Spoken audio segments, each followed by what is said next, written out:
ओम शांति। आध्यात्मिक विश्वविद्यालय द्वारा प्रस्तुत भागवत कथा 18।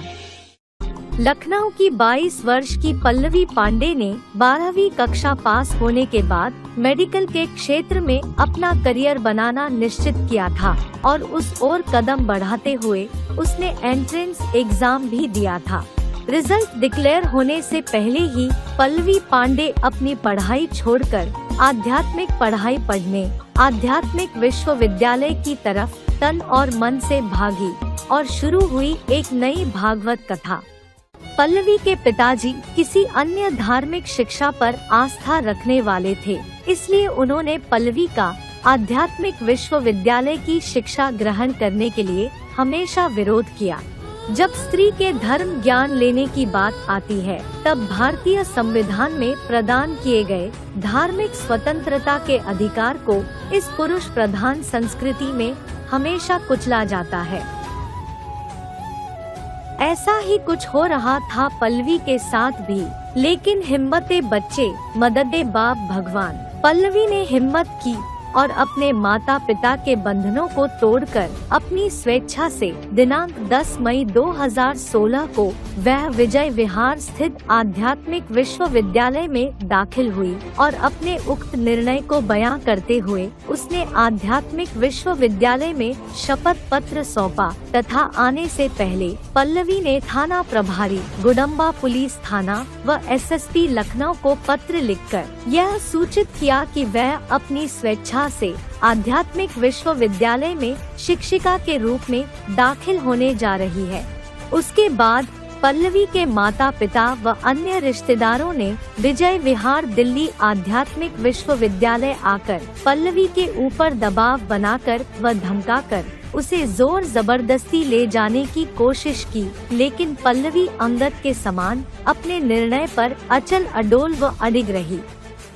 पल्लवी के पिताजी के द्वारा बार बार फोन करके उसे डरा धमका कर मानसिक रूप से प्रताड़ित किया गया। दिनांक 27 मई 2017 को पल्लवी के पिता रमेश चंद्र पांडे, माता, नाना नानी व भाई बहन पल्लवी से मिलने आध्यात्मिक विश्वविद्यालय में आए और पल्लवी के पिता ने पल्लवी को विद्यालय के बारे में झूठी अफवाहें सुनाकर उसे जोर जबरदस्ती घर ले जाने का प्रयास भी किया। पल्लवी के पिताजी ने अवांछनीय तत्वों का सहयोग लेकर आध्यात्मिक विद्यालय के ऊपर हमला करने की धमकियां भी दी। पिता के उपरोक्त दुर्व्यवहार से पीड़ित होकर मजबूरन पल्लवी ने दिनांक 28 मई 2017 को अपने माता पिता व परिवारजन के खिलाफ एसएचओ विजय विहार पुलिस स्टेशन व डीसीपी रोहिणी को शिकायत दर्ज की व सुरक्षा की गुहार लगाई, लेकिन पल्लवी के पिता ने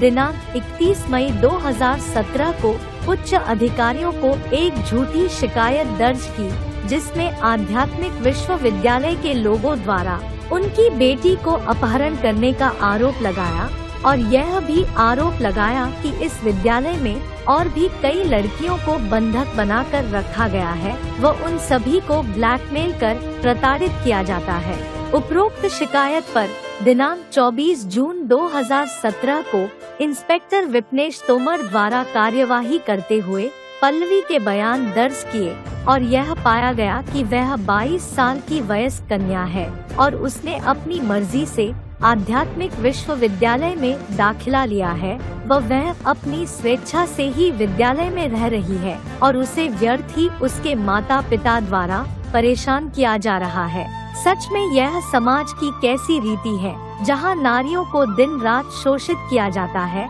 ऐसे कोस घर समाज में पनप रहे हैं, लेकिन उनके ऊपर प्रशासन द्वारा कोई कार्यवाही नहीं की जा रही, लेकिन जहां नारियों द्वारा अपने धार्मिक स्वतंत्रता के अधिकार का प्रयोग करते हुए नैतिक मूल्यों और पवित्रता के ज्ञान को समाज में फैलाने का अलौकिक कार्य किया जा रहा है, ऐसे शिवालयों को कुछ असामाजिक तत्वों द्वारा गंदे और झूठे आरोपों की दलदल में फंसाकर बदनाम किया जा रहा है।